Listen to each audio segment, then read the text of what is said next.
that off so I can breathe.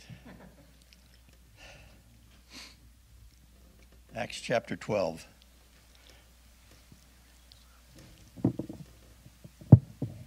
Try that again. Acts chapter 12. Now about that time, Herod the king laid hands on some who belonged to the church in order to mistreat them. And he had James, the brother of John, put to death with a sword. And when he saw that it pleased the Jews, he proceeded to arrest Peter also. Now it was during the days of unleavened bread, when he had seized him, he put him in prison, delivering him to 4 squads of soldiers to guard him, intending after the Passover to bring him out before the people. So Peter was kept in prison, in the prison. But people prayed for him. But prayers for him were being made fervently by the church of God. Motivate us. We ask these things in the name of Jesus. Amen. So we're going to be in Acts chapter 12. We just read some of those verses there. I've heard many times, and this is going to be true about Western Christianity, particularly probably American Christianity. I can't really speak for what's going on in Finland or other places in Western culture, traditional, what we call, European Western culture. But one of the biggest things for Christians, this has been well written about and talked about, and seen it demonstrated in reality, that we have trouble with. Maybe it's been historically. We definitely know it's current. Is that we don't know how to deal with pain. We don't. Not well. We don't know how to deal with disappointment and suffering. And when we look throughout the history of the church, we really have to stop, no matter what the disappointments of the day are, because every generation has enough trouble of its own. It does. Sometimes things look easier in the past, and I've said that before. It's because those battles have already been fought. You know how it ends. So it's easy, not all the anxieties are not there anymore. There may be hurt, and there may be scars, and there may be, continuing heartaches, but you know how it's going to end. So we're in that process of finding reconciliation with the past. But we're not in the process of wondering what's going to happen, and all that anxiety that plagues our minds, and all the hurt that is fresh and acute. But every generation's had its own troubles. And we know that because we suffer the loss of loved ones. We have disappointment, fractured families, just the plague and the effects of sin. That never changes. We're in a broken world. And so even in the very best of times, there are people who are going through the very worst of times. So we acknowledge that. And I'm not talking about those things, though they do also relate to the fact that sometimes we don't know how to deal with pain personally. But as a church, as the body of Christ, in terms of accomplishing our mission, it's been a pretty blessed time, at least where we live. That doesn't mean it's easy, doesn't mean everyone likes you, doesn't mean you can't get sideways glances or people saying rude things to you, that you couldn't even lose a relationship with somebody that is very dear to you. But very few people in this room have been called to a place where they're going to suffer real physical harm for following Jesus Christ. Very few people, and I know there have been some, have been completely ostracized from their families and kicked out of communities because they have chosen to follow Jesus Christ.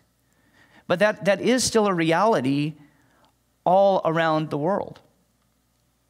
In the 20th century, and by the way, it's the same at the front part of the 21st century. They said there were more people martyred for the Christian faith in the 20th century than in all the previous centuries.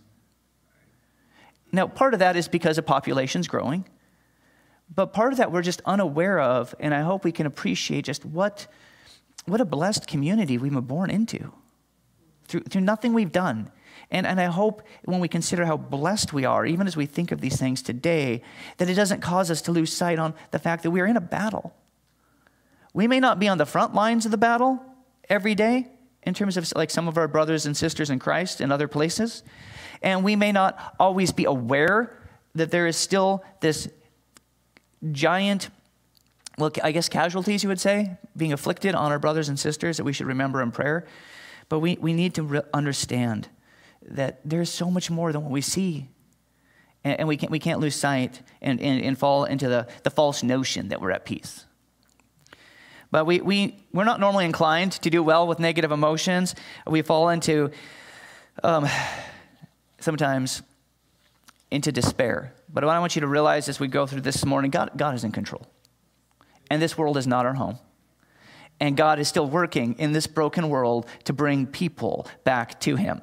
So let's see this. We started off, we read the first 5 verses of chapter 12. And we see that there is a very new persecution is falling upon the Christian church in Jerusalem, right? Herod, and now you may be a little bit confused here. It's like, who is Herod? There's like a dozen of them in the New Testament. That's an exaggeration, not really a dozen. We had Herod the Great. Then you had Herod Philip, one of his sons. He wasn't usually called Herod Philip, but we often call him in his time, but we refer to him as one of the Herods. And then you have the next Herod. This is a grandson of Herod the Great, Herod Agrippa the First. Now, when we get to Acts chapter 26, you're going to see Herod Agrippa. That's Herod Agrippa the Second. That is this person's son. So there are a lot of different Herods. This is Herod Agrippa the First. He is, like I said, the grandson. He was appointed as king over Judea and Samaria by the Romans from the years 41 to 44 AD. Which is nice to know because this gives us hard numbers for you history people of when the events in chapter 12 are happening. Everything that's come up to this point has happened at least before 44 AD. And so in this time period here, Herod has good relationships with the Jewish people. He was actually Jewish from his mother's side. One of Herod the Great's wives was a descendant of the Maccabees and the chief priests. So he very much is identifying as the king with his Jewish heritage. And because he's a very shrewd politician and people love him, he does very good at interacting with his constituency. He is very much playing to the religious Jews and the roots of his Judaism. Which means that he is now very opposed to the Christians who are growing up all over the place. And he decides to curry favor with the Jewish leaders. And by the Jewish leaders, I mean those who have not recognized that Jesus is in fact the Christ, the larger percentage of the nation at this point in time. And he decides to do violence against the church. And so we see right off the bat, what happens is that he puts the apostle James to death by the sword. You know, it's one of those things, if you're watching a TV show, if you're reading a book, where you go, he just died way too soon. I mean, this is one of the people that all through the Gospels, remember, it's Peter, James, and John. You have the anticipation that as God is establishing his church, that James has got a really big story to play. He's one of the inner 3 that Jesus called to himself, one of the leaders of the disciples. And in a very short verse, we read about that time that Herod the king laid hands on some who belonged to the church in order to mistreat them. And he had James, the brother of John, put to death with a sword. And it's just done. I mean, could you imagine living at that time? See, up to this time, we know there was persecution. We know about Stephen. We know about what Paul, at the time, Saul, had been doing as a younger man, wreaking havoc among the church. But the apostles had been protected. Remember, they could walk about Jerusalem. They were regarded as holy men, men of influence. And even the priests were hands off. Even the Sanhedrin was hands off and said, we dare not touch these men at this time. But now Herod steps into the picture and he says, I'm going to curry favor and do what you think you can't do. And I'm going to put to death James. And we don't know why it was James, but James is seized, he is taken, and he is executed. And then we see that it pleased the Jewish leadership. And so very quickly then, he had Peter arrested. I can imagine how we would struggle. And we can imagine how our outcry would be. I mean, could you imagine if several years back, our president had Billy Graham arrested and put to death by the sword? I don't think we'd be okay with that.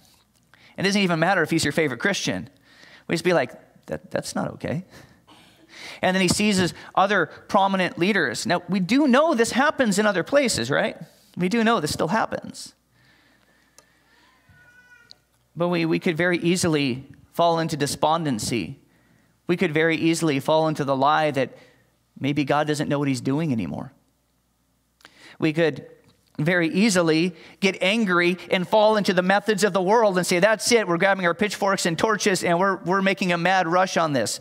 We're going to do our own little militia and operate as the kingdoms of the world. And forget for a moment that it is God who directs the affairs of men and nations. And we don't have to despair, even in those darkest times. But we need to do what the early church did first.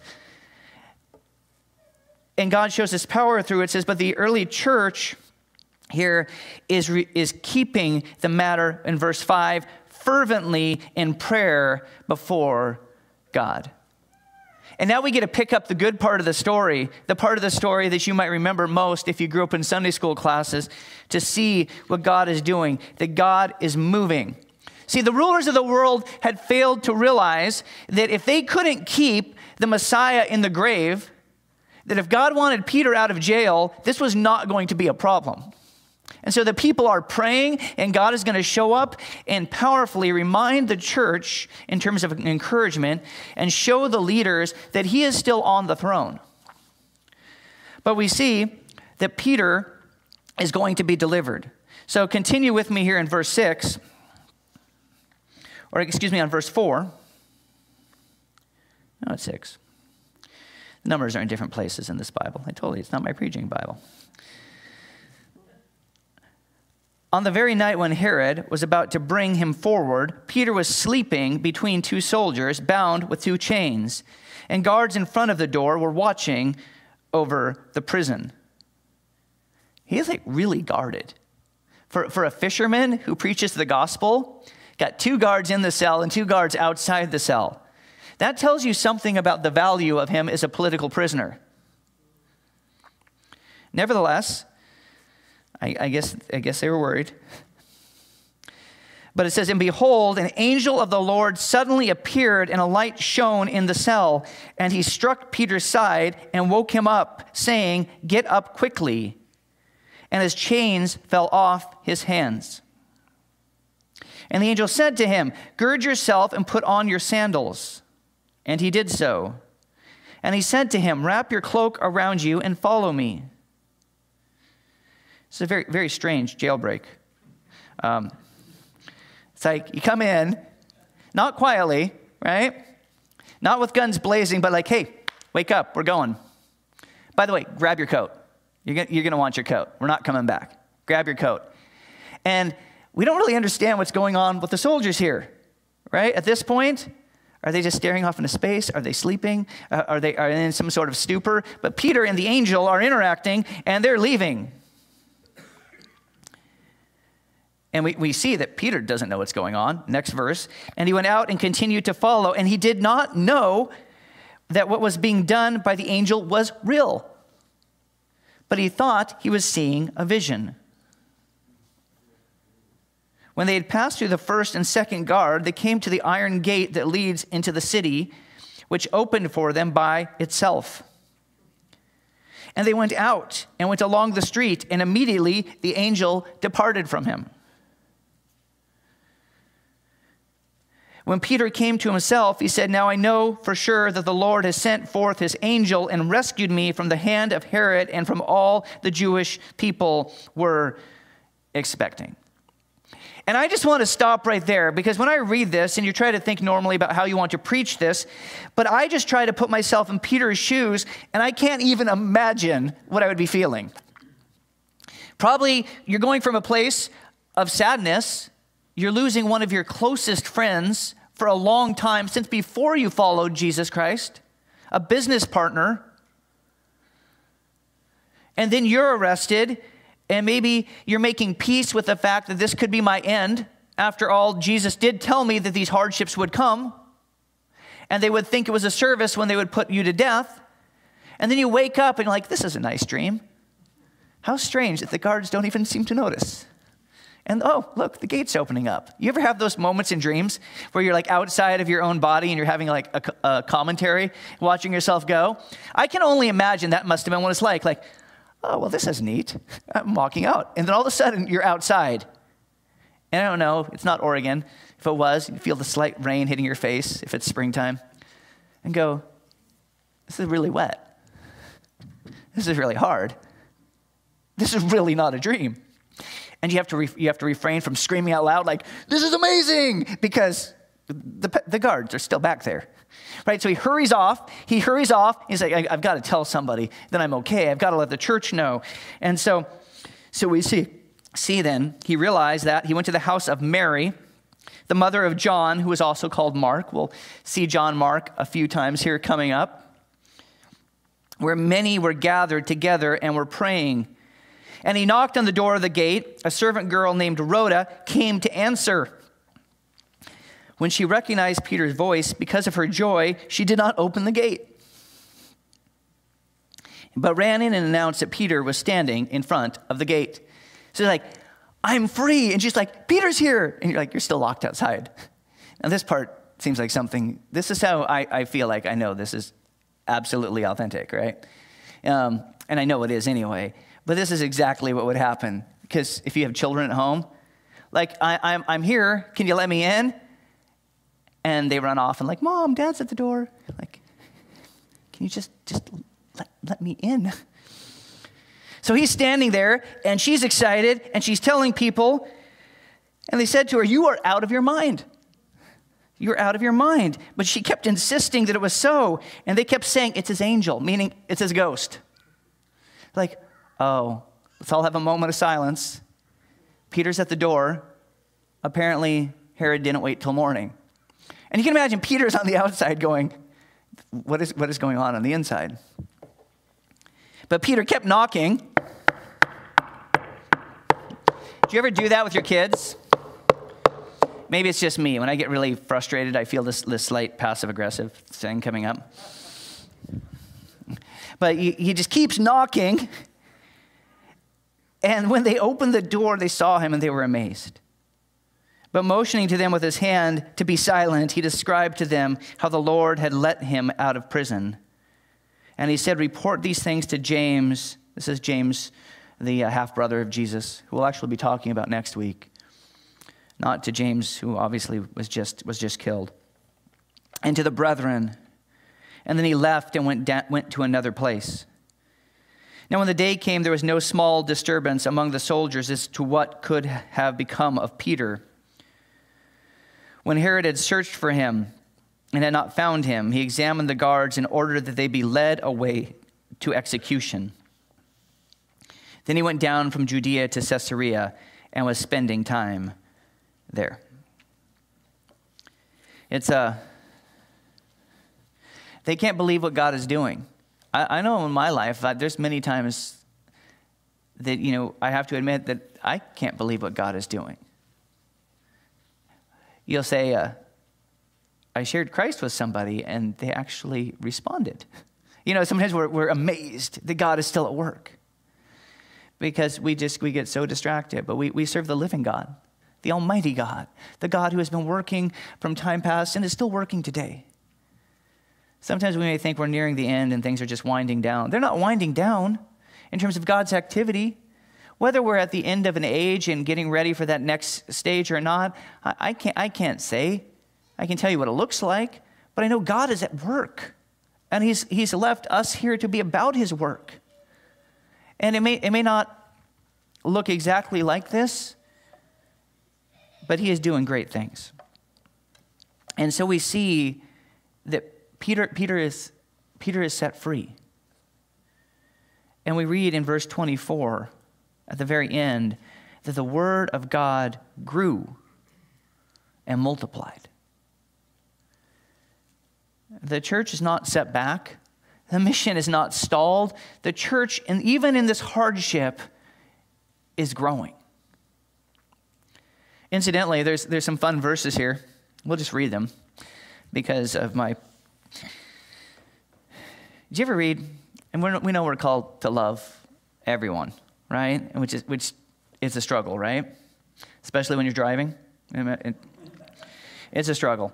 But we know we need to love people. And we pray, Lord, help me to have your heart for this people. But people in the Bible who've already been judged by God and condemned, I really have a hard time loving some of these people. I don't know how I'm supposed to feel. That's a really bad guy. And now he gets what's coming. And I'll confess, I feel a little bit gleeful about it sometimes. Because we see now, he was very angry. This is still talking about Herod. With the people of Tyre and Sidon and and with one accord they came to him, having won over Blastus, the king's chamberlain, and they're asking for peace because their country was fed by the king's country. And you may be saying, Pastor Troy, what does that verse have to do with my spiritual development? The truth is, this is written in a very definite historical context. You can look up these people. You can find who they were. It is great for the authentication that this is a historical document. So while you may not say there's an action point here, for those who look at the Bible and say it's trustworthy, these are real people. This is a real situation. This is what Herod's dealing with.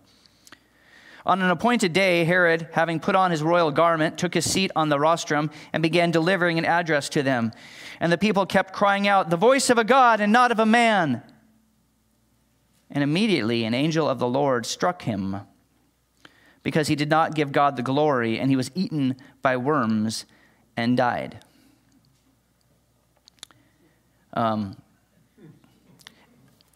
This is not a horror movie, by the way. We're talking intestinal worms.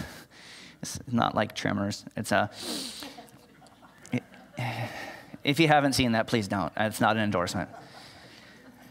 But he had intestinal worms, and they said, there's actually people. Herod's death is very curious. Some people believed he was poisoned by the Romans because it came on really suddenly, and they were really in fear of his star was ascending in that east. And even the Roman emperor did not like how many people were coming to him and looking to him as this leadership person. But we know that God was in this, whether it was by the hand of a man and he was poisoned with some sort of parasites, that he was at the peak of his health. He gave this speech. He went back to his chambers and was in debilitating gut pain until he died for about a week. That God is not mocked, and God is the judge. And you know what? He doesn't always operate on our timetable, but he's never late. And we're called to be faithful in the moment. And I want us to remember as we look at this, that yes, God allowed this tragedy to happen to James. And I can't tell you why. I don't know his mind. But God delivered Peter. And then God proclaimed justice, which is a picture, in a sense, of what we are going through. In this life, there are tragedies, and we don't always know the why he allows things to happen. But ultimately, we will be delivered. And there will be justice. And these concepts are true. All the concepts we see here in the short story are continuing to happen in our experience.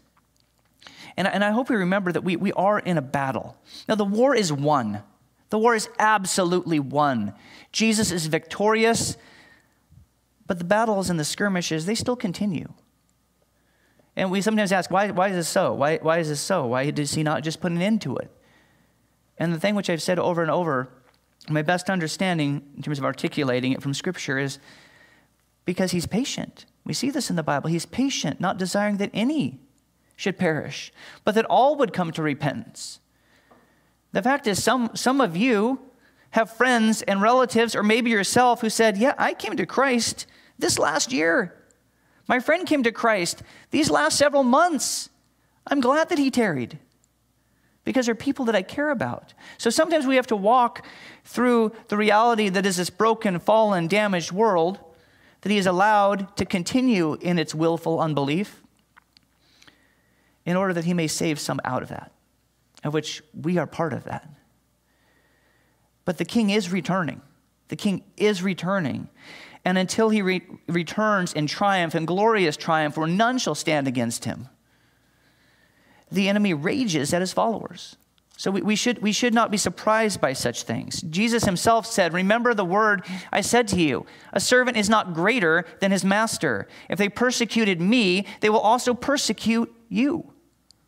If they kept my word, which they did not, they will keep yours also. So we should be not surprised when they do not listen to us. Ephesians chapter 6 reminds us of this battle that we're in, saying, finally, my brethren, be strong in the Lord and in the power of his might. Put on the whole armor of God, that you may be able to stand against the wiles of the devil. For we do not wrestle against flesh and blood, but against the principalities, against powers, against the rulers of darkness of this age, against spiritual hosts of wickedness in the heavenly places. Therefore, take up the whole armor of God, that you may be able to withstand in the evil day, and having done all, to stand. It's been this way since the beginning for God's people in this fallen world, in this world which is coming to its conclusion, awaiting its redemption and the return of the King.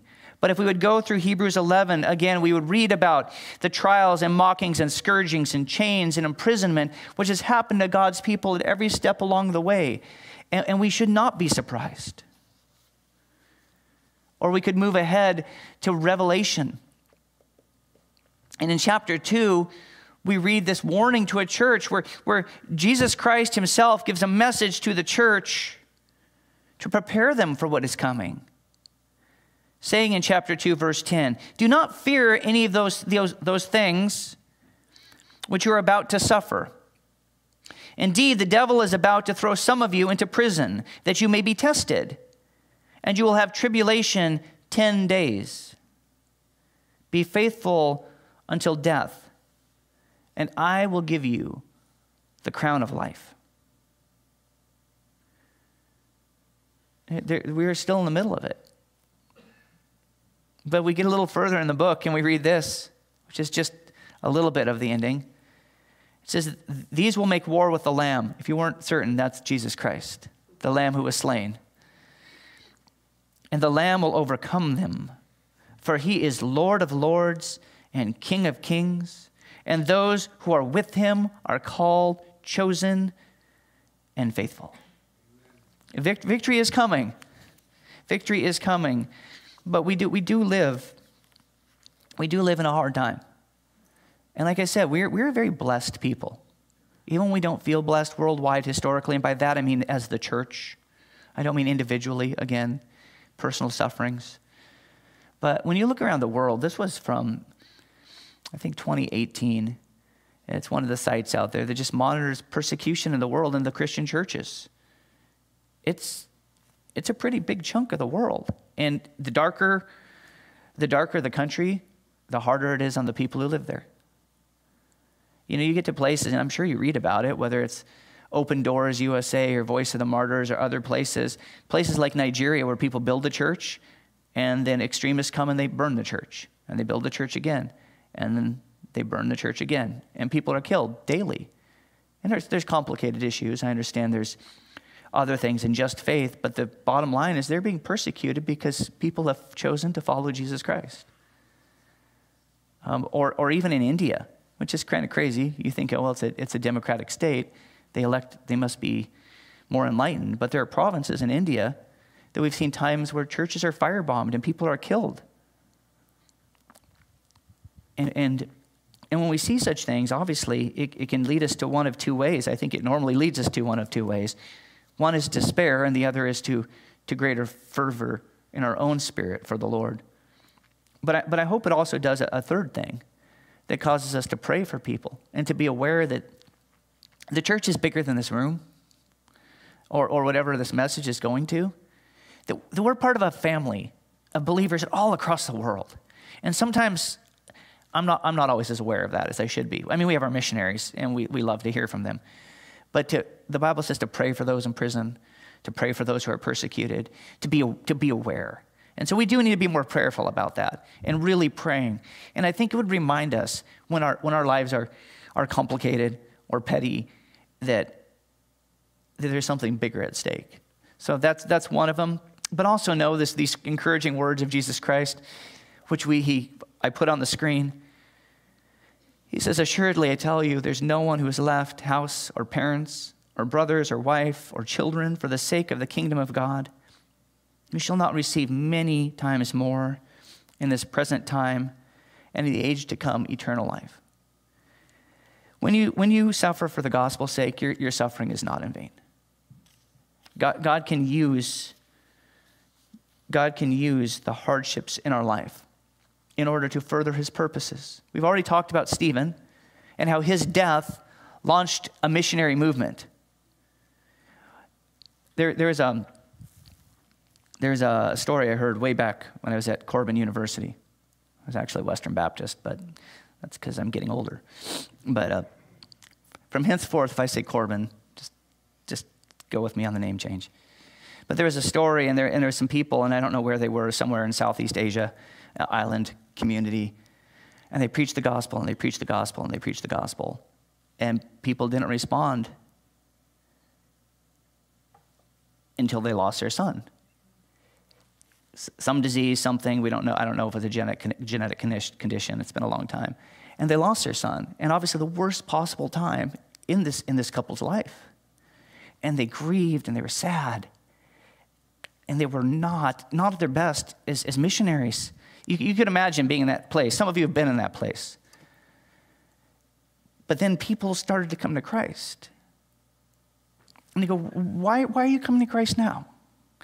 And they said that we'd heard you preach the gospel, but we never had the chance to see whether it could help you in those times. See, even our hardships in this life can be useful. So their worst moment became what launched the church and brought many people to life. Our worst moments, too, can be our platform for proclaiming the gospel, and I hope we realize that. In this passage here, we see James is killed and Peter is saved. And we wonder how God moves in a broken world. We wonder about it. We don't know. But God is moving. He is calling some people home. He's empowering others for service, and in all things, we should strive for his glory and keep our eyes focused on him to labor for his holy purposes. And it used to be said in the Roman Empire that the blood of the martyrs was the seed of the church. And sometimes I wondered, would I be willing to shed a little bit of blood so that others might have life? It is very much those blood drives, I guess. Thankfully, that's not what God has called us to do, but will we be willing to endure hardships and endure them in such a way that brings honor to Christ's name so that people can see that we have a God that transcends the troubles of this life, one who is Lord in this present moment, but is definitely Lord to come, who eventually will set things to right. But he's not powerless now either. Well, we could go on and on in the history of the church. I put up that quote up there by Polycarp, one of the early martyrs of the faith. We won't read the whole story because of time. Really disappointed with some of our new parents here in the church that they did not choose to honor this revered saint in the naming of their daughters. But Polycarp was the bishop of Smyrna. He's an old man, served Jesus many, many years. And then in that area, they were very fervent about the old religions, about the emperor worship, and they began to put believers to death. And eventually they rounded up this elderly, feeble man, the bishop of the church, who was hiding, but he was eventually found out where he was. And they dragged him in, and as he stumbled coming into the big arena where they wanted to make a sport of him, the magistrate actually had a little bit of compassion, saying, what good is it going to do to me to brutalize a feeble old man in front of the crowd? I'll just look cruel. And so he told him, just renounce Christ and we'll let you go. To which he says, he goes, 66 years have I served him, and he has never done me injury. How then can I blaspheme my King and Savior? To which they said, then he got a little bit snippy, I guess. They said, we will bring on the beasts. He said, bring on the beasts. So we'll bring on the fires. And he says, bring on the fires. And his quote is, you threaten me with a fire that burns a short time and then goes out. But you yourself are ignorant of the judgment to come and of the fire of everlasting torments, which is prepared for the wicked. Why do you delay? Bring against me what you please. We read such things and we think, I hope I could respond in a similar way if I was put to the test. I hope I could stand firm and brave for my Savior if I was called, whether I would deny him or serve him faithfully would be the end. But here's the trick. God has called us to live for him. God has called us through difficult moments, to be aware of our situations, and he's left us here on purpose. Sometimes James, maybe he had the easier job. He went straight into honors with his king. Peter was released for more years of hard service. And that's where we are at. I think a lot of times we think, man, poor James. Sometimes I think, poor Peter. But you know what? God has left us here on purpose. God is victorious. He is saving lives. Let's be about that. And when we look and we're overwhelmed, remember, God can let Peter out of a prison. He himself can walk out of the grave and back into life. He is the king. He's coming back, and we've got a job to do. So let's pray. Lord in heaven, thank you so much for your love. Thank you for